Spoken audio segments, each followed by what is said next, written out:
let's build a bike.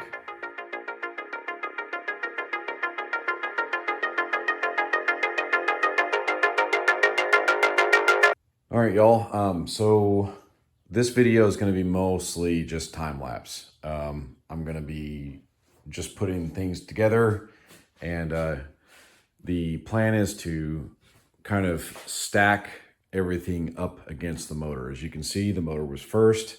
I had to build this little platform that roughly got the engine at the, well, close to the right height from the lift here, or what would be the ground.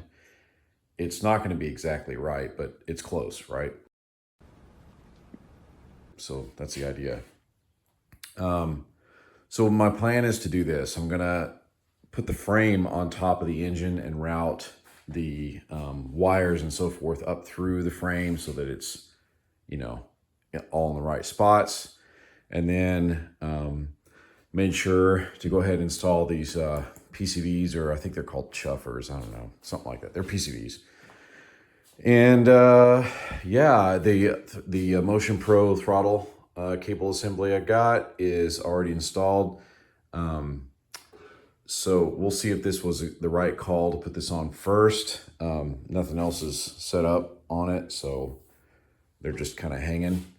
The idea is that I don't have to fiddle with this tight space, because I had a hard enough time getting these cables on to the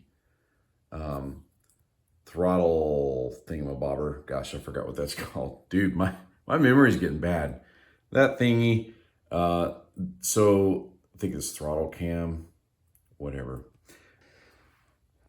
Anyways, I got the throttle cables installed because my hands are too big to get down in there, and it gets even worse if I have a frame. Everything's really tight inside this area, so I put those in, hoping that they don't become a problem later.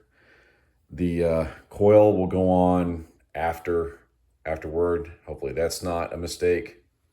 These are the old plugs. They're just in there loose to keep debris from getting inside the combustion chambers, because when I go to crank this thing off the first time, I'm gonna remove the plugs, and I'll have new ones by that point. But I'm gonna remove the plugs to allow the engine to just crank freely, so I can get oil flowing through the entire system. So that's the idea here. Yeah, let's just put this thing in time lapse and get going.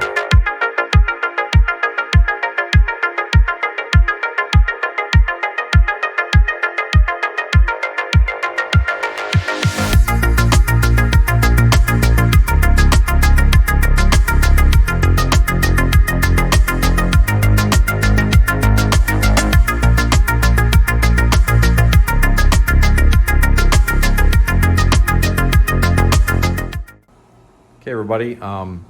So as I mentioned, when I came back, there was probably going to be some additional stuff added to the bike off camera.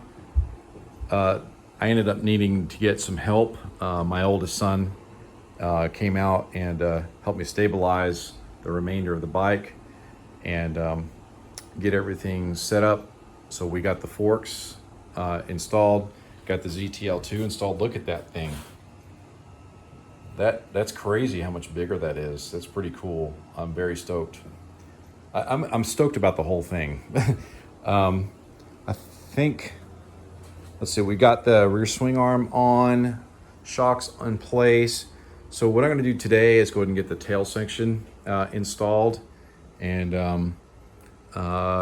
we'll kind of take it to that point. Oh, we got the clutch just kind of in there. Nothing is adjusted.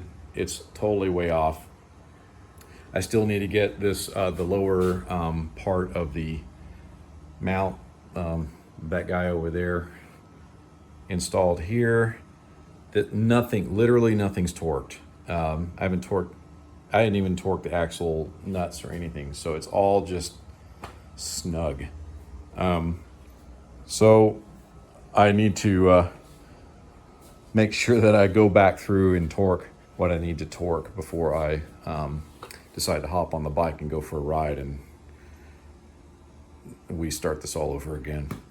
So what I'm probably going to do today, like I said, is put the tail section on, and I might even go ahead and put these oil lines in place. Just get them, because that's just residual engine oil dripping out, and that'll help prevent that. The drain plugs are already installed with new O-rings, so we're good to go there. I'm trying to think of anything else that I did with. All right, so we'll go ahead and get started on this, and I'll put it in time lapse.